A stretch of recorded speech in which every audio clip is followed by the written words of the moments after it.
people are saying, the content of the conversation. What are they talking about? Then focus on how they're talking. Listen for vocabulary. Jot down or remember to jot down later distinctive words or phrases and how they're being used. Let's look at some different vocal patterns. Now, the first part of a vocal pattern is rhythms. Does the person's voice sound sing-song, forceful, hesitant? Sometimes forceful, sometimes hesitant. Emphasis. Does the person emphasize the beginnings of the sentence, the ends, particular words? Thirdly, pauses. Does this person pause frequently, infrequently, after sentences, in the middle of a sentence, after particular phrases? How do they pause? You want to be looking at different types of that for your character and your vocal patterns. Now, here are some questions to ask yourself when collecting information on vocal patterns. Does the person seem to think before speaking? Does this person speak nonstop, in half sentences, in monosyllables, in grunts? Does the person speak at the same time as other people? Is the person articulate or a mumbler? Do the ends of the sentences tend to drop off at the end? What is the tone of the voice of the person talking? Is it soothing, bored, passionate? Does the person whine? These observations are endless, and you can make any types of observations you want. But each insight reveals a little more about the person talking. Now, go back to your journal and jot down as much as you can remember about the conversation you just overheard. What are people revealing about themselves when they talk? When you listen to how people talk, you learn a lot about what kind of characters they are. Go and make a short description of the kind of character that person is. Give details about how they talk and use words.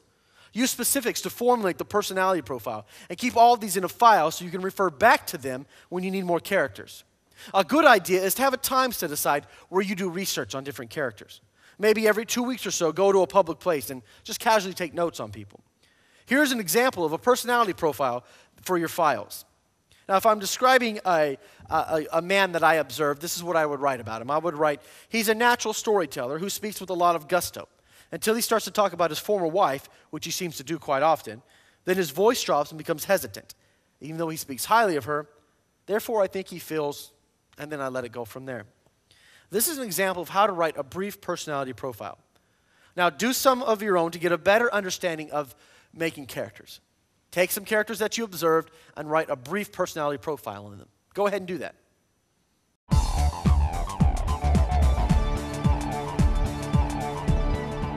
Now, the next step in the process of good writing is building the scene. A scene has 2 steps in making it complete. First of all is putting together a basic scenario, essentially a narrative outline of the play, telling about the story or the play or the scene. The next part of the scene is writing the scene itself, complete with dialogue and stage directions. Now let's talk about a scenario for a minute. A scenario is the bane of many a new writer who just want to plunge right in and write the dialogue. But what new writers forget is that a successful scene is just simply a story. A play is a story as much as any work of fiction is a story. A story is a series of interconnected incidents moving forward from beginning to middle to end. There's a couple things that make up a story, and here they are. First of all, the story includes a coherent narrative thread. It should make sense as it goes along. The second one is a bit of suspense. Just don't answer all the questions up front, but leave something hanging. And then finally, possibly some sort of payoff, a conclusion to everything that's happened in the story. What makes the story move or propel forward is the conflict within the scene. At the heart of every successful scene is a strong sense of conflict. Conflict has many shades of meaning: struggle, a clash, battle, controversy, disagreement, opposition, collision, or fight. Onstage conflict can be bold as 2 gangs fighting, or as subtle as 2 old friends bantering over who will pick up the check over lunch. It's your job to find the conflict and work that into your story. Now, remember, conflict propels the story forward, maintaining interest, and pulls the audience along. Following the story is basically following the conflict. New writers usually have a hard time realizing that without a strong, clear-cut conflict, a scene is so much as only aimless talk, and an audience will soon lose interest. 4 words to remember when you're thinking about conflict are these. Number 1, objectives. 2, motivation. 3, obstacles. And 4, tactics. We can break it down in this simple phrase. A character wants motivation, something, objectives. But someone, or something, tries to prevent obstacles, the character from achieving his or her goal. If the character's motivation is strong enough, the character will try various means of overcoming the obstacles, tactics, to achieve his or her objective. Now, we want you to write a basic scenario of a scene. Use two of the characters you've been working on and a previous exercise to write your scenario. Here's how you write a scenario. Number one, invent some sort of conflict between the two characters. This is a situation where one of the two characters wants something very much, and the other character tries his or her best to prevent the first character from achieving this objective. Make sure that the first character wants is specific, whether it's in an object, person, place, phrase, or idea. Number two, have the second character create obstacles that prevent the first character from achieving their objective. Now, you've got to make sure the first character has enough motivation to make a real effort to achieve his or her objectives. And the second character has enough motivation to keep putting obstacles in the way. Now, number three, have the characters use whatever tactics they can to achieve their obstacles. Now, they may change the tactics, but have them keep using tactics to achieve their objectives. Number four, go back and make sure all the elements are there. Look back over this video in your notes and see if you have setting, language, physical activities, and a personality profile. Number five, make the story compelling. The audience has to want to follow the story or they will lose interest. Make the conflict as exciting as possible. Now, remember when writing the scenario, describe everything that happens in the scene from the lights up to the lights down, but use no dialogue. Think in terms of action. Describe the action with flair, finesse, and enthusiasm. Now, here's an example from one of the plays that I've written. The name of the play is The Silence of God, and what it does is it deals with the trial of Jesus, but it's updated and put into our times, and the main character is a lawyer assigned to defend Jesus. Now, in this little bit, I'm taking one of the scenes from the play where the lawyer, Jack, goes to Jesus' cell and tries to confront him or try to talk to him about why he was arrested. So here's an example of a brief little scenario. Jack walks into the prison cell and asks Jesus to explain why he's been arrested. Jesus tries to explain that the people will not understand what he's trying to do until he's gone. Jack is trying to approach his rationality so he doesn't understand what Jesus means. Jack continues to push Jesus until he gets a rational answer. Jesus simply asks Jack how Jack views Jesus. Now, this scene is only 5 to 10 minutes in length, but you see how short the scenario is. Keep that in mind. You want to be as brief and concise as possible when writing your scenarios. Working through a scene in this manner will provide a sound framework for the dialogue that will come. It allows you to figure out motivations, objectives, tactics, and obstacles beyond just a written line of dialogue. Successful dialogue has so much going on beneath the dialogue called subtext. A good scenario helps you decide and use what's going on in that scene and how to purposely use the subtext that you're writing into the scene. Now, here's an exercise I want you to do. As a foundation for a short scene, put together a basic scenario, which is the narrative description of everything that happens in the scene from lights up to lights down. Go ahead and write that in a concise form like I gave you the example of. And when you're done, here's some questions to ask to evaluate your exercise. First of all, can any of the motivations, objectives, tactics, or obstacles be made clearer, more precise? Does the scene stray? Does it seem to lie flat in spots? Any long, arid stretches where nothing happens? Are the relationships consistent, interesting, or honest? Does the story move forward? Fix anything you don't like and go back and write it until you're happy with it. And then we're going to move on to actually writing the scene.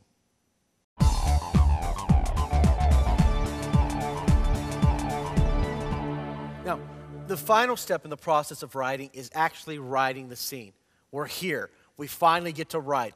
We've done all our research, we've done all the background, and now it's time to write the actual scene. And the next two exercises, you'll be turning the scenario you've been working on in the last exercise into a scene. When working out the scene, you'll be writing 2 drafts. You'll learn as you go along that one of the most important tools is rewriting. You will do this many times with your scene or plays. But for right now, let's keep it simple and only do 2 drafts. Now, I want you to follow these guidelines to help you formulate your first draft. First of all, begin at the beginning of the scene and work through the end. Don't go back and rewrite any part of the scene until you finish with your whole first draft. Just take notes and add them later. For now, you need an overall sense of the scene to see where the momentum and the scene is going. So don't rewrite, just keep writing the whole scene until you're done. Now, number 2 is don't stick to your scenario religiously. It's best just to go ahead and lock the scenario in a drawer somewhere until you're done. Why? Because the dialogue will lose some of its spontaneity when you use the scenario as a follow-the-dots type of writing. Let yourself be free to improvise a little. If you know your stuff and you've put together a good, strong scenario, you'll feel more confident to take risks in the scenes. So put it away and you can come back to it later. Now, number 3, let the scene go where it wants. What seems like an improbable tangent may be where the scene wants to go. If the scene goes totally different than what you had in mind, change it after the first draft. You'll probably learn a lot about your scene by taking the tangent. Feel free to overwrite on your first draft. Explore every possibility you can. And then return to the tactics and obstacles that best show off the conflict. So write as much as you can, and then go back to the ones that show off the best parts of the play. Now, number 4, in a scene, you have to resolve the conflict. Look for a way to resolve the conflict. If you're writing this scene for a whole play, you don't necessarily have to resolve the conflict in this particular scene. But for right now, we're just concentrating on scene work. So resolve the conflict. Finally, number 5, keep pushing through. Don't get bogged down on something you can't make work. Do what you can and then go on. You can always go back to your trouble spots later. But remember, just push through it, write until you're done, and then go back and edit it. Don't edit it on the fly. Just write your first draft and then come back and edit it. Now, here's your exercise for this first point. Based on your explorations and the scenario you've created, write the first draft of a brief scene. This is approximately 5 to 10 typewritten pages with a strong, clear-cut conflict between the two characters. A general rule of thumb that I use when I'm writing is that one page takes about 2 minutes of dialogue. So you can use that if you want, or figure out your own system on that.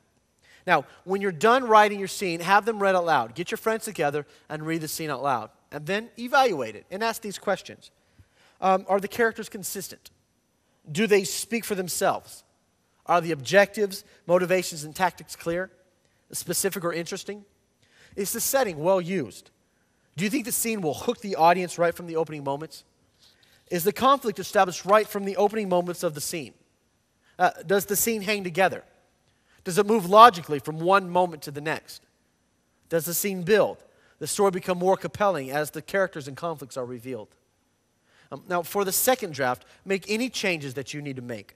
Don't be afraid to cut excess dialogue. Sometimes we as writers are afraid to go ahead and cut the dialogue because, we feel like we're punishing one of our own children by doing this. But, be honest with yourself and cut what's not good, okay? If it's too much, go ahead and cut it. Don't be too hard on yourself. Just be honest. This is a process that takes a while to develop, but get out there and try it. You'll learn as you go along. So, your final exercise for this one is to rewrite your first draft. When you're satisfied with your work, go ahead and cast the scene and have the actors read it out loud. Just be an audience member and not participate in the reading. Just sit there. Don't try to edit. Don't try to give them notes. Just sit there and listen. Take notes if you want. And evaluate and ask yourself these questions. Does the dramatic situation you invented work? Is the conflict clear, powerful? Does the story move forward? Are the tactics and obstacles vivid and concrete? True to the situation? True to the characters? Is the dialogue natural? Do the characters speak for themselves? Have you used all of your building blocks to your best advantage? Now, if you're unhappy with the results, rewrite the scene, making sure every moment of the scene allows and shows the basic conflict. The last thing to remember, I want you to remember, is simply this, is as a writer, you must find your voice. Find out what you want to say, how you want to say it, and the point you're trying to get across. When you're writing, you're trying to say something. So what is your voice as a writer? Where are you going to be, and what are you trying to say? Feel free to repeat any of the steps that you need to make things a little more clear. Now, you have your scene written. So I want you to go back and write another scene. Follow the same basic steps and write another scene. And then find somebody to do your scenes for you. Actors, put it in front of an audience and see if it works. If you need help finding actors, we can help you do that. What we provide is a way, an avenue of people, writers, to get their scripts into the hands of people who can use them.